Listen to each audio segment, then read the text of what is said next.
Hi, Jared. It's great to have you here on our sofa. We call it the Tőkeportál sofa, and we try to get here very interesting people to talk about the ecosystem and what we should learn from your experiences. I think you are a fantastic guest here. I'm really very glad to have you here. And our connection started with the article that was published about you in Forbes. Actually, you wrote that article, and reread it again today in preparation for this interview today.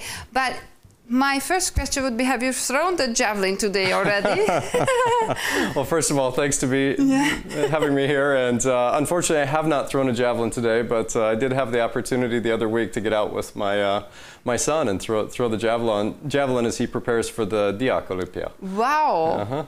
Wow, great. So the story goes on. That was actually your main sport. You have just mentioned in our previous conversation that you were an athlete at the university. That was your primary sport? Actually, I played every sport I possibly could. So in university, I actually played American football. I played, as we call it in the US, soccer. Yes. And I was a decathlete, tízpróba. Tízpróba. Yeah, in the US as well. But javelin was my best event, and I kept competing after college a little bit in that. Great. So, yeah. That's also quite popular here in Hungary, I think.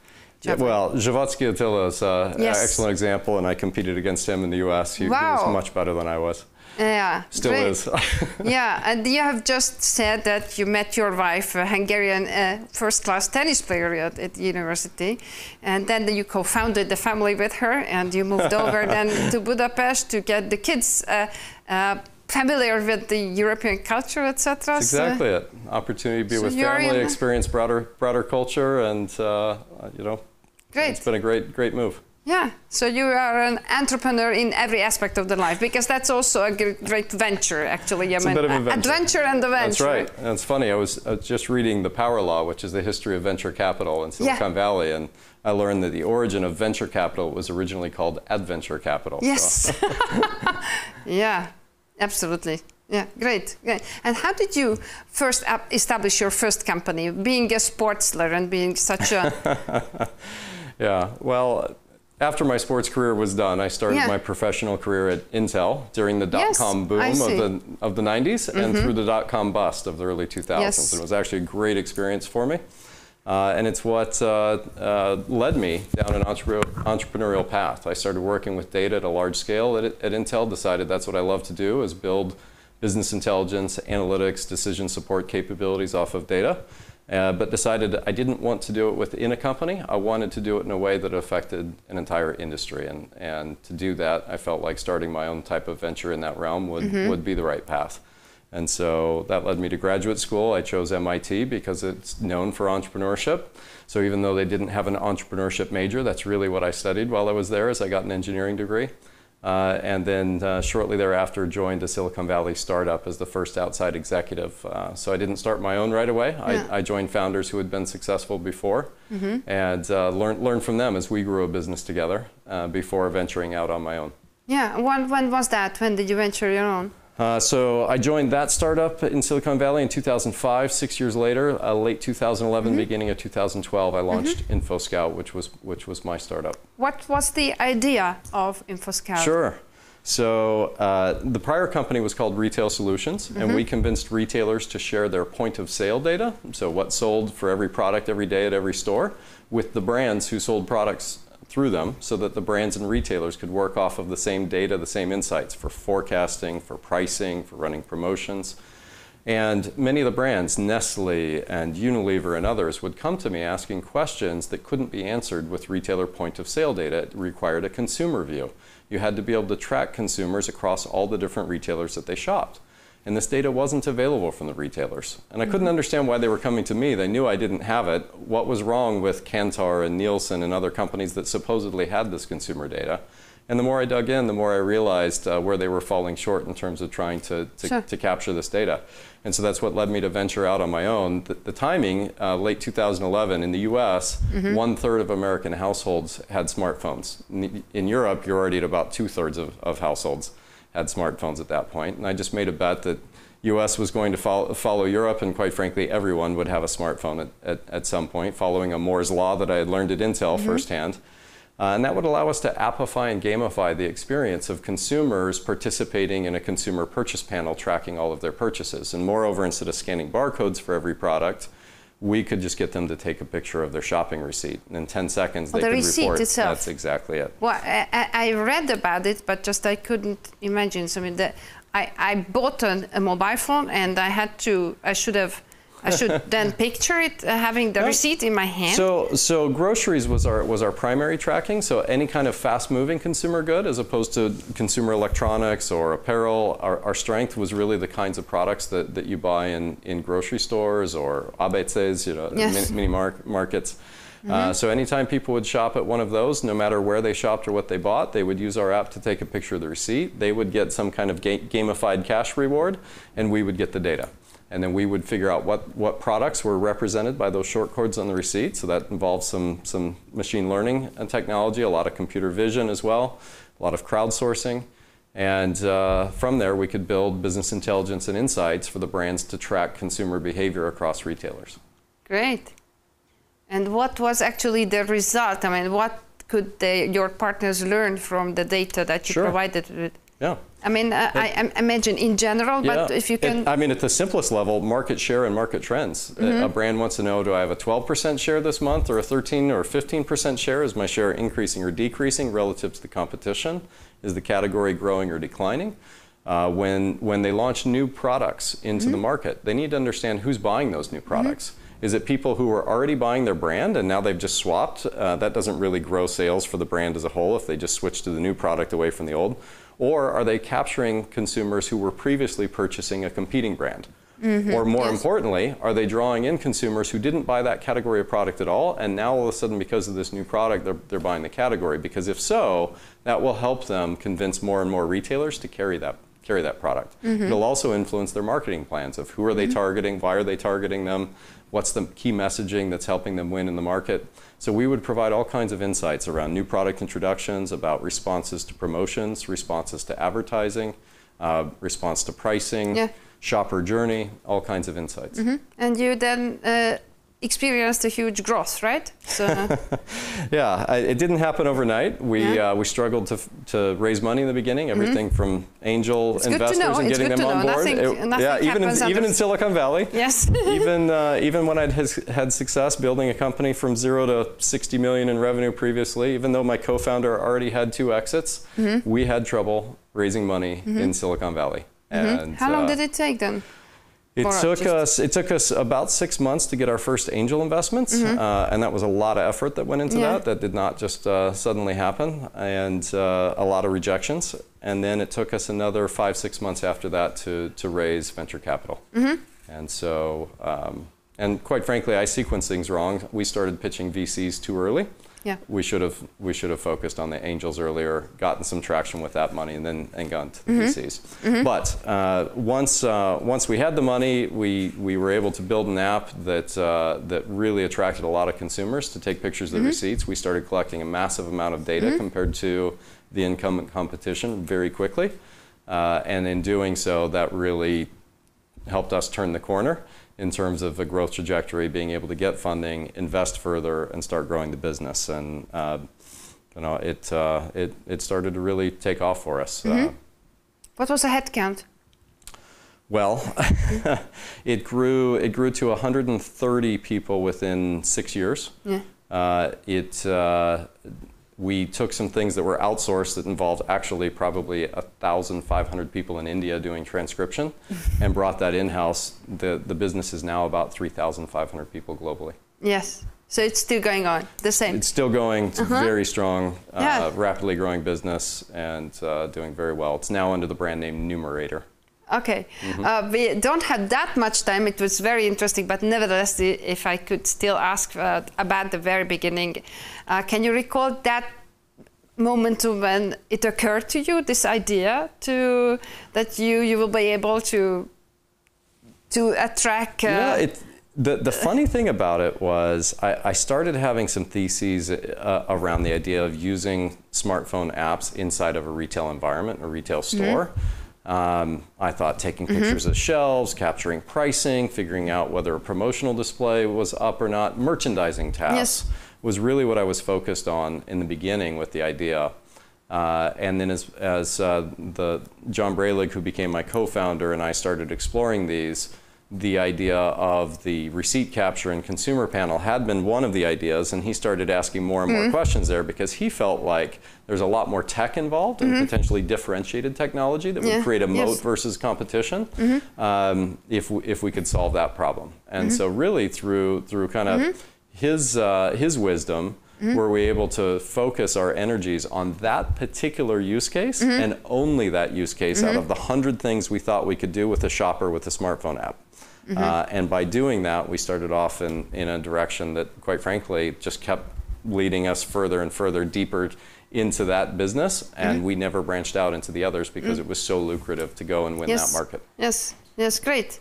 I see. And how did it come, did it take you to the exit? What happened?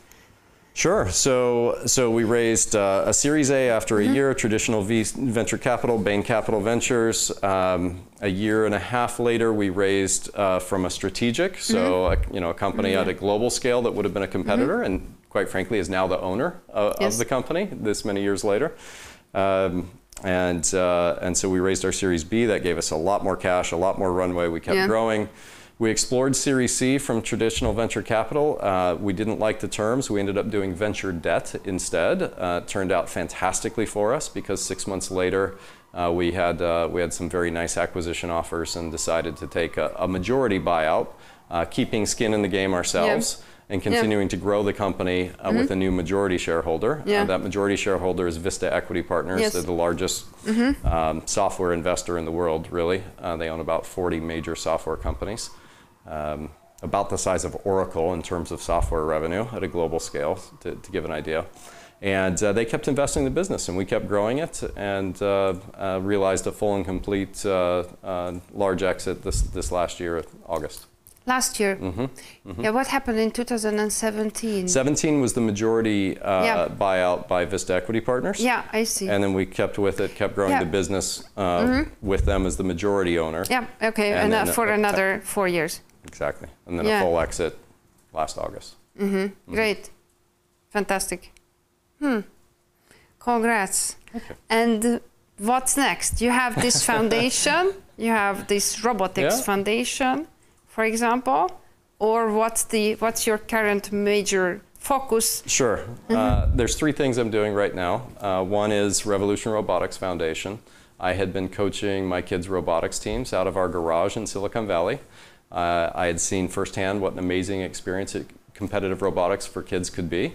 I also saw how complex and expensive it was, and saw that it just wouldn't scale to become a widely adopted sport and experience for kids unless that was solved. And so I decided to put some of the proceeds from our exit to use to really solve this problem of the cost and complexity, fairness and enjoyability of competitive robotics for kids, so that anywhere in the world you have enough resources for organized basketball or organized football for kids, you should have plenty of resources to offer organized robotics as well. And the life skills developed through that are skills that can be turned into incredible careers that the world needs. Whereas more kids playing basketball or football trying to become professional athletes, their odds are 1 in a million. Every single kid that wants to go pro in science or engineering can, and we can inspire them to get there through competitive robotics. So that's what I'm trying to do with Revolution Robotics Foundation. Yeah, the foundation. So you are the main sponsor of this? I'm the main sponsor. I'm leading product development, other kinds of things. We've got some awesome engineers here in Budapest, both in-house and contracted, that we partner with. We partner with Supercharge. We partner with UX Studio. We've got some in-house folks. We're building what I think is a really awesome DIY robotics kit where kids can build anything they can think of. They can code it. Kids of which age? Ages 8 to 13 is our current target market with it. So I'm really excited about what's becoming of that. We've started a Robo League here in Budapest. We've got a bunch of different locations where kids meet weekly. They enter a comic universe where they help the characters solve all kinds of problems by constructing and coding robots to solve challenges. And then they meet once a month for same-day competitions where they show up with their kit, they're given a challenge, and they build a robot and code it right there and then to compete in the challenge on the same day. So a creative application of what they've learned throughout the course. Can we follow it on a website, or where do you? Sure. So, yep, we're on social media, Robotics, or on the website, Revolution Robotics, and we'll be doing a major kind of refresh and update here going into the fall. So that's about a third of my time, believe it or not. It's not a full-time activity. I've really been ramping up angel investing here in the Hungarian startup ecosystem. Probably the most active angel now in Hungary, in terms of number of checks written and backing startups. So really want to do everything I can to help build up this ecosystem. So you know, if I think about my founding of InfoScout and the journey I went on, 10 years, exactly. 10 years total, from start to finish. I would have failed out of the gate had I tried to do it from Hungary. And so many other things, obstacles that I had to overcome, that the ecosystem was there to support me, other founders, other types of investment vehicles and investors, problems that have been solved by others that I could follow in their footsteps, was made so much easier for me doing it in Silicon Valley. And I want the same thing here for Hungarian founders. I really would love to see founders here have the same opportunity that I did. Sure, absolutely. How would you define ecosystem as such? Sure. You have described it in several details, but and everyone uses that, even those ones who absolutely have no clue and who are extremely Sure. So an ecosystem, one, you have, let's call it symbiosis between a lot of different parties, organisms, if you will. Organisms are founders, organisms are angel investors, they're institutional investors, they can be government entities, they can be crowdsourcing platforms, they can be all these different parties that are involved. Here in Hungary, there's some great support from the likes of Google and Microsoft and others who are part of the ecosystem. You have some key lawyers who are focused on helping startups. These are all members of the ecosystem that are required to work together in a way where there are positive feedback loops, where the success of one increases the odds and magnitude of success of the next, which increases the odds and magnitude of success of the next. Okay? That becomes, those feedback loops between all of these different parties are what are required to have an ecosystem. Okay? These positive feedback loops that are self-reinforcing, that make everybody stronger within it, that's an ecosystem. Sure. Do you think people here understand this in depth? I don't think it's fair for them to be expected to fully understand that in depth, because I didn't understand it before I got to Silicon Valley and lived it for 15 years. So the simple answer is no, but I also not sure it's the right expectation. That said, I think it's a journey to learn and understand. So all of us can continue to learn and grow. And the great thing is there's so much open sharing now of best practices. You know, you've got the YC Startup School online with all the materials out there. There's so much other information out there that wasn't available even in Silicon Valley 15 years ago, that now you can access from Hungary and have an advantage over a founder in Silicon Valley 15 years ago, in terms of just all of these insights, knowledge, do's and don'ts, and best practices and ways to approach certain problems. So what I would say is, the fortunate thing is, founders in Hungary don't have to rely on the learnings of other founders in Hungary. They can rely on the learnings of founders in other places as well, in a way that wasn't possible 10, 15 years ago. And that should be a part of solving the problem of us not necessarily understanding what it means to have an ecosystem. The other thing is, we haven't had any big exits in Hungary. There are no great examples of a you know, outstanding exit. There have been some good exits, don't get me wrong, you know, but you need some outstanding exits where those founders reinvest into the ecosystem. They're funding the next generation, and a lot of the next generation were people inside their organizations who saw what it took to grow, gain that experience, gain some money, hopefully, from stock options, which is a problem here, but have some money to go feel confident enough to go start their own venture, because they have the experience and the capital to do so, and the backing of the founders of the original company that did so well. And the motivation. And the motivation. And we lack those things here in Hungary. I hope not for long. I hope we're going to have some great successes here in the near future. But I hope I can also contribute to that in my own small way. Great. Yeah, absolutely. It's not. It doesn't take a miracle. It's just the result of really of a journey, as you said. It's a journey. It's a process. It's getting a flywheel going. I think that's what's not appreciated. Is this is a momentum building game, and it starts off slow and is hard. If you think about the cycle track racers at the Olympics on those tracks. And you look how slow they're moving at the very beginning because the torque requirements are so high for them to get up to speed, but they start building momentum, and effectively their heavy wheels act as flywheels, and then, you know, all of a sudden out of the blue, they are zooming around that track so fast, they take off. And that's what we've seen happen in Estonia. That's what we've seen happen in Lithuania now. We're total inflection point there. And I really think those markets set the example for Hungary to follow. I say it over and over. There is nothing that they have as an infrastructure or historical or market advantage over Hungary. Nothing. Nothing. They made some policy changes. Yes, that makes the difference. It makes a difference. It's important. Absolutely. It's an important part. They had some success, and that success got turned regenerated back into the next generation of startups, and the flywheel is going. Yeah, I couldn't agree more. So absolutely. So we are very, very glad to have you here. We hope you would really catalyze, and your own example and your experiences matter a lot, I think, and also you are such a motivating person and open-minded and sharing. So one people here can change a lot of things. It's also an advantage of a smaller ecosystem and this. So, okay, that's all for it. And what about your book? Yeah, I guess that's the third thing I'm active on is writing a book. So something I've always wanted to do. Building up InfoScout numerator, we collected massive amounts of data to understand consumer behavior, to understand brand performance. And what I found is brands would ask questions that I think often didn't matter. They were focused on the wrong things to drive growth of their brand. Marketing is still very much art versus science, sadly. I mean, there is something called marketing science. However, somehow marketing ends up falling into the trap of thinking it's more art than science. And what I decided I wanted to do was take all the available data I had on 25,000 brands, tracked via the purchases of 1 million consumers over 1 billion shopping trips over many years. In this case, we're now looking at 7 years of history.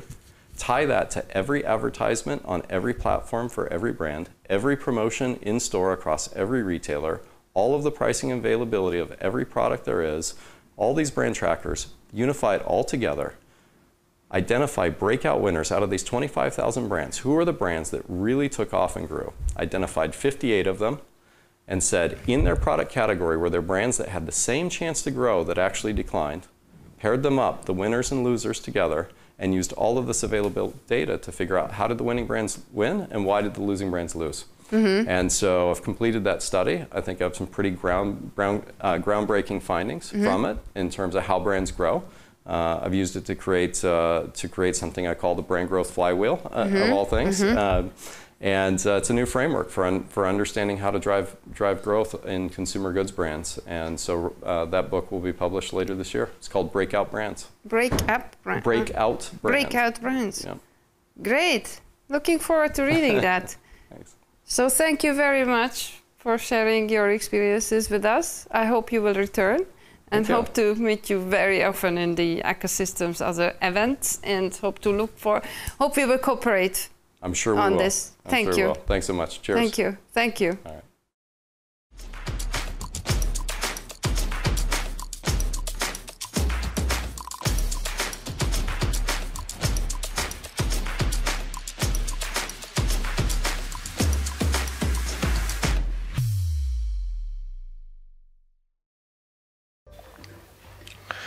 Sziasztok! Mi is történt az elmúlt 2 hétben a Syrius házatáján? Túl vagyunk az első személyes befektetői találkozón, ami szerintem nagyon jól sikerült, nagyon családias hangulat volt, sokan eljöttek, és sok kérdést is kaptam, meg próbáltunk egy kis képet adni arról, hogy miről is szól a Syrius ZRT-be való befektetés. Ezelőtt 2 héttel a 31. Nemzetközi Hegesztési Konferencián Kecskeméten részt vett a Syrius. Minden ilyen konferencián jelen vagyunk. Ezen a konferencián tájékoztattuk a résztvevőket arról, hogy a Syrius részvénytársasággá alakult, és ezzel reméljük, hogy szakmai befektetőket is bevonzunk a befektetők körébe. A záró vacsorán egy nagyon jó kis közösségi játékot szerveztünk, aminek az volt a lényege, hogy pontosan a finanszírozásról, a közösségi finanszírozásról pár kérdést tettünk fel, és ez a játék nagyon-nagyon jól sikerült. Megtörtént az első vezető befektető megérkezése a részvényesek közé. 10 millió forinttal szállt be az első vezető befektető, amivel együttemben megtörtént az, hogy elindult a nyílt szakasza a kampányunknak. Bízunk benne, hogy ez a nyílt szakasz nagyon sok befektetőt fog behozni a részvénytársaságba. A másfél-két hónappal ezelőtt beharangozott jelentős megrendelési állományunk, ami 350 millió forintnak a kiteljesítése végre elkezdődött, és elindultak a gépeknek a telepítései, leszállításai. Most már forgalomként is jelentkezik cégünkben ez a jelentős megrendelési állomány.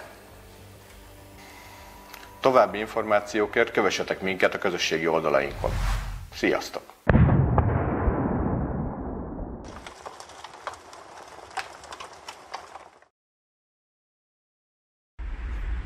Sziasztok! Laki Marina vagyok, a Fehér Nyúl közösségi finanszírozás kampányának a kampánytazdája, és szeretném veletek megosztani ezt a nagyon jó hírt, hogy zárt szakaszba lépett a kampányunk, ami azt jelenti, hogy most már az előregisztráltak ténylegesen főzetulajdonossá válhatnak, hogyha kattintanak a kampány oldalunkra.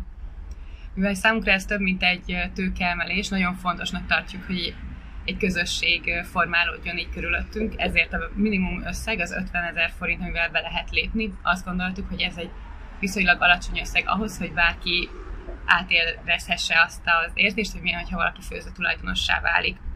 Amellett, hogy az érdeklődők már részletesen megnézhetik a pénzügyi terveinket a következő időszakra, fontos, hogy kiemeljem azt, hogy akik befektetnek, ők a kampány lezárása után azonnali kedvezményt is kapnak, hogy akkor is már érezzék azt, hogy igazán jó dolog fehér nyulasnak lenni.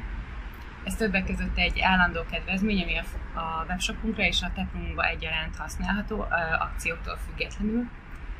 A másik pedig, amit én nagyon szeretnék kiemelni, az az, hogy a következő időszakban lesznek olyan kísérleti főzéseink, amikhez első körben csak azok fognak tudni hozzáférni, akik szintén Fehér Nyúl tulajdonosokká és befektetőkké váltak. Ezen felül, hogyha már nagyobb összegben gondolkodtok, akkor szeretnénk kiemelni, hogy különböző exkluzív eseményekre és barátokkal közös főzetúrára is lesz lehetőségetek, illetve 1 millió forint feletti befektetés esetén pedig időszakos cégértékkedvezményekre is számíthattok.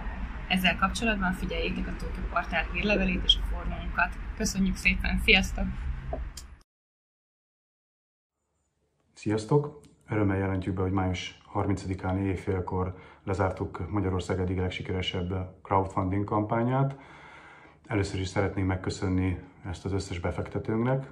Egészen biztosak lehettek abban, hogy mi továbbra is 24/7-ben azért fogunk dolgozni, hogy ezt a céget a lehető legnagyobb sikerre vigyük. Természetesen érezzük a felelősségét annak, amennyit ennyi befektető jelent. Úgyhogy rajtunk a világszeme, hiszen az elsők között kell sikert felmutatnunk a közösségi befektetőknek Magyarországon. Pár szóban a számokról. 113.265.500 forint tőkét gyűjtöttünk ennek a kampánynak a során. 141,6%-át jelenti ez a kitűzött befektetési célunknak. A befektetők száma pedig 437. Úgyhogy ebből a befolyó összegből a következő hónapokban az a célunk, hogy addig a jelentős befektetési szintig eljuttassuk a társaságot, amellyel már egy komolyabb 2-3 milliós tőkebevonásra leszünk alkalmasak. Ugye az összeg nagy része értelemszerűen marketing és sales vonalat fogja erősíteni. Ugye most az elsődleges célunk az, hogy a felhasználószámot felhúzzuk, és ezzel a magasabb felhasználószámmal érjük el az előbb említett szinteket. Egyébként a következő hónapokban éppen ezért már találkozhattuk majd a kampányunkkal is, több helyen, még óriás plakátok formájában is, úgyhogy még egyszer köszönjük. És nem utolsó sorban szeretnék köszönetet mondani a Tőkeportálnak is, akik egy nagyon-nagyon professzionális munkát végeztek a kampány során. Egyéb startup alapítóknak pedig csak ajánlani tudjuk a crowdfundingot, mint tőkebevonási formát. Köszönjük még egyszer!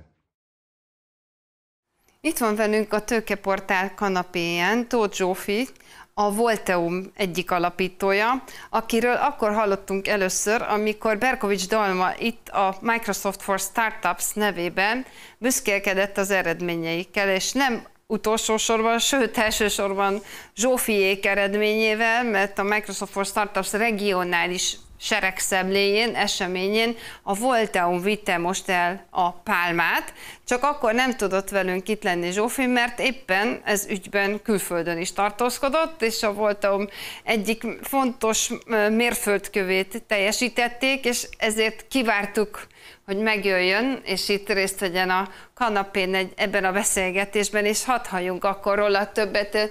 Azt tudom, hogy az egyetem alatt kiváló eredményeket értél el, ugye itt a BME-t végezted el, de hogy ebből hogy következik a Volteum alapítása, és az ebben elért sikerekről, kérlek, akkor számoljál be. Köszönöm szépen először is a meghívást. Igen, igazából már az egyetem alatt elkezdtünk a Volteummal foglalkozni.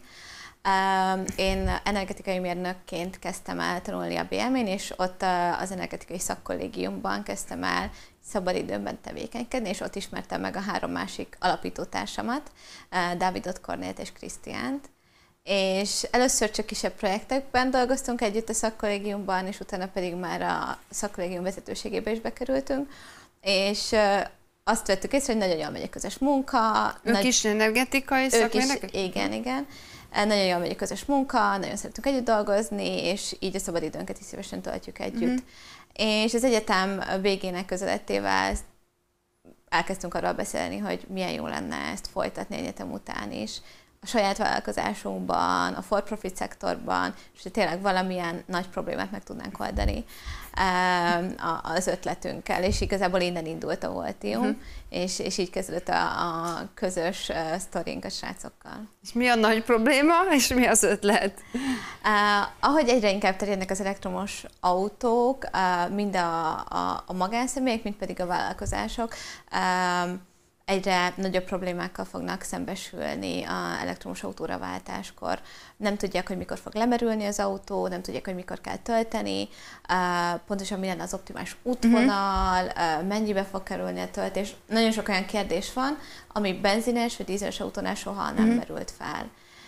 És igazából ezt a mindennapi üzemeltetést segítjük jelenleg a termékünkkel vállalkozások számára. Ez azt jelenti, hogy a vállalkozás 10-100, de akár 1000 járműből álló flottát is képesek vagyunk optimalizálni a szoftverünkkel. Megmondjuk, hogy pontosan melyik autó milyen útvonalon menjen, mikor kell tölteni, mennyi ideig, ez mennyibe fog kerülni, mennyi széndioxidot spórol meg ezzel a vállalkozás, és akkor egy teljes körű szolgáltatást nyújtunk a vállalatok számára. És ez valamelyikötök ötlete volt, körülnéztetek, és azt mondtátok, hogy jé, nincs is ilyen, és akkor gyerünk, csináljuk meg? Nem, alapvetően nem volt ennyire egyenes az út idáig. Amikor elkezdtünk foglalkozni a Volteummal, akkor igen, az egyik saját problémánkat oldottuk meg, ami az, hogy az volt, hogy nagyon nehezen tudtuk megbecsülni, hogy mikor fog lemerülni az elektromos autó. Nem tudtuk, hogy mikor kell tölteni, mennyi ideig fog tartani. Azt gondoltuk, hogy a töltés 20 perc lesz, aztán ott voltunk 1 óra 20 percet a töltőnél. És úgy voltunk vele, hogy ha mi energetikai mérnökök nem tudjuk ezt megbecsülni, akkor ez milyen nehéz lehet egy normál ember számára, és hogy nem kellene, hogy egy ekkora gátat jelentsen az elektromos járműre váltás. És emiatt elsőnek egy teljesen magánszemélyeket célzó mobilapot kezdtünk el fejleszteni, amiben meg tudta tervezni az útvonalát a felhasználó, megmondtuk, hogy hol kell tölteni az autót, és optimalizáltuk az útját. És az applikációra nagyon sok pozitív visszajelzést kaptunk, és az egyik az volt az iparágból, hogy kiraktátok, és elkezdték emberek használni? Igen. Ez mikor volt? Ez 2020 nyarának a végén. És elkezdték használni, sikerült monetizálni, és szóval egy egész jó pályán voltunk. Viszont nagyon sok olyan visszajelzést is kaptunk, hogy tök jó lenne, hogyha ezt meg tudnánk csinálni nagyobb méretben is flották számára, vállalkozások számára, mert ott sokkal nagyobbak a problémák, és sokkal égetőbbek. és kaptunk egy megkeresést 2021 elején egy ilyen első flottás projektre, akkor ezt elvállaltuk, az nagyon sikeres lett, és utána elkezdtek folyamatosan jönni a megkeresések. Melyik cég volt? Ez egy magyarországi városnak a flottáját optimalizáltuk. Ez az egyik ismerősökön keresztül jött ez a megkeresés, mert tudta, hogy ezzel foglalkozunk. És sikeres lett ez a projekt, és egyre több megkeresés jött be, úgyhogy nem is reklámoztuk, nem történt semmilyen sales. És igazából ez annyira eszkalálódott, hogy 2021 őszére már úgy döntöttünk, hogy igazából teljesen erre fókuszálunk, mert a piac teljesen ebbe az irányba kvázi tolja a Volteumot, és ilyen visszajelzéseket kapunk. Úgyhogy ez egy szűk egyéves folyamat volt, amíg átváltottunk B2C-ről teljesen B2B-re, de úgy érzem, hogy most egy nagyon-nagyon jó pályán vagyunk. Értem. És a B2C akkor az kiszolgálatlanul marad, vagy ott elindultak más vállalkozások, és azért egyéni emberek is, vagy hát magánemberként is tudják használni esetleg a Volteumot? Vagy? Igen, alapvetően ugyanúgy még elérhető az applikációnk, csak már sokkal kevesebb erőforrást teszünk a fejlesztésébe, illetve a monetizációjával már nem foglalkozunk, szóval teljesen ingyenesen, bárki számára még mindig elérhető az applikáció. Na szuper! És akkor hogy kerültél a Microsofthoz, és mit tud nektek a Microsoft nyújtani, illetve mi történt azóta? Igen, a Microsoft-tal tavaly kezdtünk el együttműködni, jelentkeztük a startup programjunkba, ott végigmentünk egy többkörös kiválasztási folyamaton, és be is kerültünk a programba, és igazából azóta együtt is dolgozunk dalmáikkal. És mindamellett, hogy nagyon sok segítséget adnak a technológiai oldalon, nagyon nagy lehetőséget nyújt ahhoz is, hogy segítsenek az értékesítésben, hogy kvázi egy platformot ad a Microsoft arra, hogy ott is be tudjuk mutatni a megoldásunkat, és a Microsoft ügyfelei is igénybe tudják venni a Volteum szolgáltatását. És most kvázi november-december környékén jelentkeztünk a Microsoft kelet-közép-európai startup díjára a fenntarthatósági kategóriában, és ott is volt egy többkörös meghallgatás, aminek a végén volt egy nagy záró esemény, ahol pitchelni kellett a Volteumot, és ez volt az esemény, amit megnyertünk. Szuper. Ez a pitch utólag esetleg nem elérhető? Nincs felvéve? De szerintem elérhető, szerintem minden elérhető. Na, majd megkeressük, mert majd is készül egy összefoglaló erről a kanapéről, és akkor majd oda belinkeljük. Fantasztikus. Szuper. És ma hányan vagytok? Akkor kezdtétek 4-en. Igen, a 4-es alapítócsapat ez még mindig nagyon erős és töretlen, és most még 4 emberrel kiegészült a csapatunk, úgyhogy most már egy 8 fős csapatunk van itt Budapesten. Értem. És mi a következő milestone, amit szeretnétek elérni? Alapvetően most pár napja költöztünk vissza Budapestre, szóval most a rövid távú célok az, hogy itt újra berendezkedjünk, felépítsük az operációt, és itt működjünk. És a fő célunk az, hogy mind a termékfejlesztésre szeretnénk koncentrálni, egyre inkább a kiszállításra, és úgy látjuk, hogy ott az elektrifikáció egy sokkal gyorsabb ütemben valósul meg, és számukra is egy nagyon szofisztikált és jól működő szolgáltatást fogunk nyújtani hamarosan, és minden mellett nyilván az értékesítésre és a salesre is koncentrálunk. Most pont az elmúlt hónapokban 2 nagyobb partnerrel is megállapodtunk, és igazából az a cél, hogy minél több felhasználó használja a Volteumot egész Európában. Megállapodtok egy partnerrel, hogy az ő kérése az, hogy az ő működésében, az ő flottájának a kezelését optimalizáljátok. Pontosan. Ezeken a fogyasztási adatokon. Igen, pontosan. Jó. És ez marad a fő fókusz. Van még esetleg más termékverzió, ahol még egyéb szolgáltatásokat nyújtotok esetleg a partnereknek? Igazából most ez a fő fókusz, hogy kvázi megmondjuk, hogy mik a legfontosabb, legjobb útvonalak, megmondjuk, hogy mikor kell tölteni ez a járművet, hol kell tölteni, és adunk egy elemzést kvázi a költségvonzatára is ennek, és igazából ezt a szolgáltatást bővítjük ki a kiszállításra, optimalizált szolgáltatással, ahol már tudunk tervezni a csomagok tömegével, méretével, és azoknak az optimális elosztásával is. A versenytársakról még mondjál valamit, hogy ők mit csinálnak, vagy miben jobbak, vagy rosszabbak, azok, hogy kisebbek, vagy nagyobbak?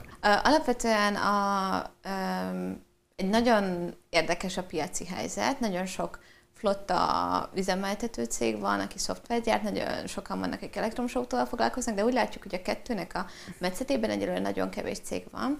Alapvetően a probléma, amit megoldunk, az egy elég nagy optimalizációs probléma, és nagyon sok technológiát igényel, szóval nem csak egy ilyen gyorsan lefejleszthető szoftver, amit bárki be tud építeni, akár flottaüzemeltető, akár elektromos járművekkel foglalkozó. És szerintem ez is talán az egyik legnagyobb előnyünk a piacon, hogy a flottákat és az elektromos járműveket is figyelembe véve nyújtunk megoldást, és nem csak az egyéni járműveket optimalizáljuk, hanem kvázi teljes flottára nyújtunk megoldást. Most a legfőbb versenytársaink inkább arra fókuszálnak, hogy az egyéni járműveket optimalizálják, ott a töltési szenáriókat, az útvonalakat optimalizálják, és kevésbé fókuszálnak, vagy egyáltalán nem fókuszálnak a flottákra, ami pedig nekünk a főpiacunk.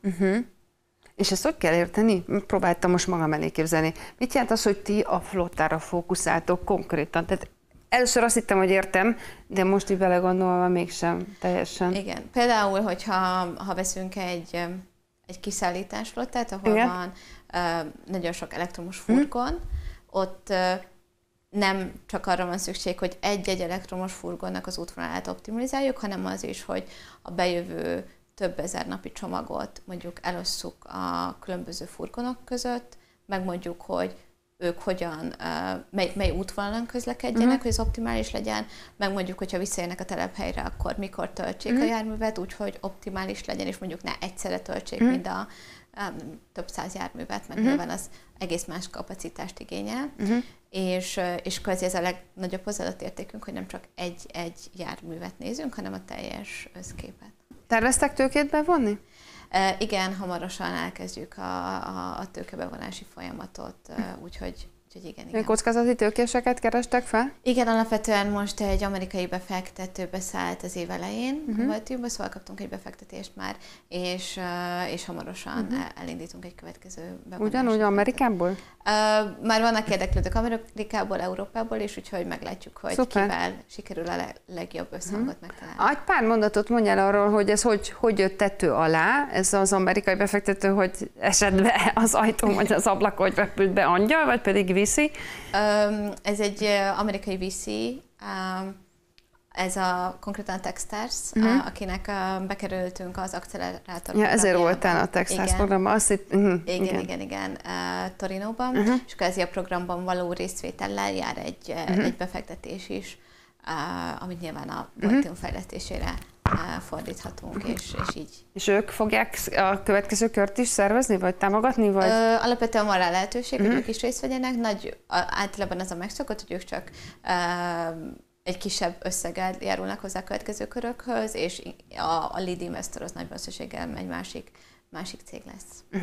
A befektetési folyamata a Techstarsnak neked milyen élmény volt, meg mennyi ideig tartott? Egy-két dolgot, hogyha felidézel ebből, szerintem az itt nekünk nagyon érdekes. Igen, alapvetően a maga programba való bekerülés, ez egy talán 5-6 körös interjú folyamat volt olyan rész, amikor csak velem beszéltek, volt, amikor az egész csapattal, volt, amikor különböző emberekkel, különböző vezetőkkel kellett beszélnünk a Techstarsból, különböző fókuszú interjúk voltak, pénzügyi, stratégiai, termékkel kapcsolatos, ezekkel mentünk végig, és a végén olyan 20-25 csapat bekerült a Selection Committee elé, ahol pitchelnünk kellett, és kaptunk kérdéseket a Volteummal kapcsolatban, és a Selection Committee vélemény alapján aztán a program vezetője döntötte, hogy ki legyen az a 12 csapat, akibe befektet a Techstars, és aki részt vesz a programban. És akkor velük mindig együtt vagy, egy ilyen időről időre van egy ilyen képzési időszak?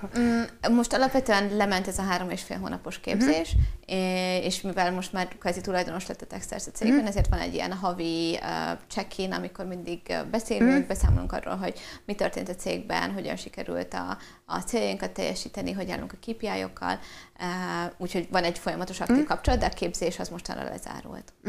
Értem. És akkor most ezek a havi meetingek vannak. Igen, pontosan. Ja, és azért mondtad úgy, hogy most visszaköltöztettek Budapestre. Igen. Ja, szuper, fantasztikus. Nagyon jó. És akkor azt gondolod, hogy ti nektek, négyötöknek ez egy nagyon hosszú távú vízió. Van valami exit stratégiátok? Alapvetően az a hosszú távú célunk, hogy mi legyünk az elsődleges elektromos flotta optimalizáló megoldása a világon, és azért dolgozunk igazából minden nap, hogy elérjük ezt a célt. Sok-sok kis lépésbe tevődik össze ez a cél, de ezért dolgozunk minden nap.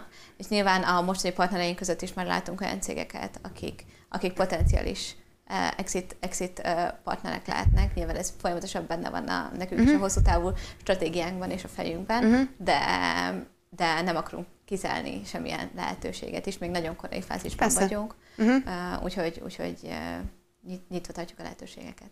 Mennyi dolgozol egy nap? Ez nagyon változó.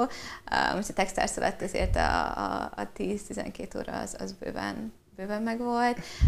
Azért nagyon hiszek abban, hogy szükség van megfelelő mennyiségű alvásra, mozgásra, illetve ilyen szabadidőre is ahhoz, hogy a munkaidőt effektíven tudjuk tölteni, de most az elmúlt időszak az elég intenzív volt, szóval... Mit tanultál a másik 11 startuptól? Alapvetően nagyon jó volt azt látni, hogy nem csak mi megyünk keresztül ugyanazokon a kihívásokon és ugyanazokon a problémákon, hanem másik 11 startup is. És tök jó volt azt látni, hogy ők hogyan állnak ehhez hozzá, hogyan tudják ezt megoldani, miket alkalmaznak ott, milyen a csapatdinamika, és nagyon sok praktikus dolgot is tanultunk tőlük, például, hogy hogyan szervezik a startupjuk életét, milyen megbeszéléseket tartanak belsőleg, illetve nagyon sok konkrét stratégiai dolgot is, például, hogy hogyan készülnek fel a befektetési folyamatok és hasonlók. Minden héten volt egy konkrét ilyen kerekasztal beszélgetést, amiben minden startupnak az ugyanolyan beosztású vezetője ült össze, volt technológiai, volt az ügyvezetőknek, volt az operációs vezetőknek, és ott általában kibeszéltük az éppen ad-hoc problémákat, segítettünk egymásnak, szóval egy nagyon-nagyon aktív közeg volt, úgyhogy nagyon szuper élmény volt a többi startuppal együtt dolgozni. Igen, mindig nagyon sokat lehet ezekből tanulni, és hogyha ilyen ezért vagy egy kiküldetésen, akkor rá is tudsz erre fókuszálni, mert nem kell, nincs más. Azért vagy ott, hogy ezt csináld végig, nem a napnak egy kis részét viszi, csak kell utána az embernek rohannia kell, és nem tud a többiekre odafigyelni. Úgyhogy biztos, hogy ez egy nagyon nagy alapvető élmény volt. Hát nagyon szépen köszönöm, hogy itt voltál, és ezt megosztottad velünk. Szerintem egy nagyon jó példa ez a magyar ökoszisztémának, hogy remélem, hogy nagyon sokat fogunk hallani rólatok. Tényleg abszolút sok siker. Köszönöm szépen. Oké, köszi szépen.